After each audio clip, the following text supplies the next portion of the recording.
4-ാം തീയതിക്ക് ശേഷം ഒരു വലിയ പന്തൽ സംസ്ഥാനത്തിടുന്നതിനെ കുറിച്ചുള്ള വാർത്തകൾ കേട്ടിരുന്നു. എൻ്റെ നാട്ടിലൊക്കെ പണ്ട് പന്തലിടുന്നത് 2 കാര്യങ്ങൾക്കാണ്, വിവാഹത്തിനും അടിയന്തരത്തിനും. അതെന്തിനാണെന്ന് നമുക്ക് 4-ാം തീയതി അറിയാം. അപ്പോൾ തിരുവനന്തപുരത്തുള്ള ആളുകൾക്ക് ആ ഇടാൻ പോകുന്ന പന്തലിൽ നിന്ന് ഇഡലിയും സാമ്പാറും രസവടയുമാണോ കഴിക്കേണ്ടതെന്ന് കണക്കുകൾ പറയും. ഈ കമ്മ്യൂണിസ്റ്റ് വിരുദ്ധത ബാധിച്ച് പ്രാന്തായാൽ എന്തായിരിക്കും എന്നതിൻ്റെ ഏറ്റവും വലിയ ഉദാഹരണമാണ് വിനു വി ജോൺ. എനിക്ക് തോന്നുന്നു ഈ ഇടതുപക്ഷ സർക്കാർ അധികാരത്തിൽ വരുമെന്ന് പേടിച്ച് ഇദ്ദേഹം രാത്രി ഞെട്ടി ഉണർന്ന് പിച്ചും പേയൊക്കെ പറയുമെന്നാണ് തോന്നുന്നത്.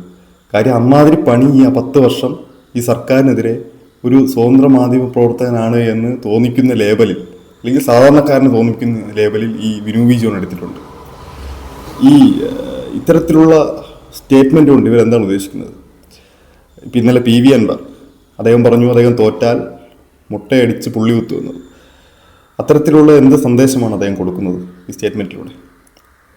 രാഷ്ട്രീയ പ്രവർത്തനം എന്ന് പറയുന്നത് ഏതെങ്കിലും വിധത്തിലുള്ള അധികാരം നേടാനുള്ള ഉപാധിയാണ് എന്ന് പൊതുജനങ്ങൾക്ക് തോന്നിക്കുന്ന വിധത്തിലുള്ള തെറ്റായ സന്ദേശമല്ല ഇവർ കൊടുക്കുന്നത്. അതൊരു വശമാണ്. രണ്ടാമത്തെ വശം, അഥവാ കമ്മ്യൂണിസ്റ്റ് പാർട്ടിയുടെ തോറ്റാൽ നമ്മളെന്തോ രാഷ്ട്രീയ പ്രവർത്തനം അവസാനിപ്പിച്ച് മതിയാക്കി പോകും. അങ്ങനെയൊന്നുമില്ല. നമ്മൾ വിജയിക്കുമെന്ന് തന്നെയാണ് നമ്മുടെ ഉറച്ച ആത്മവിശ്വാസം. പക്ഷേ തോറ്റു കഴിഞ്ഞാൽ നമ്മൾ ഈ പണി അവസാനിപ്പിച്ച് പോകും, അല്ലെങ്കിൽ അങ്ങനെ പോകേണ്ടതാണോ രാഷ്ട്രീയ പ്രവർത്തനം?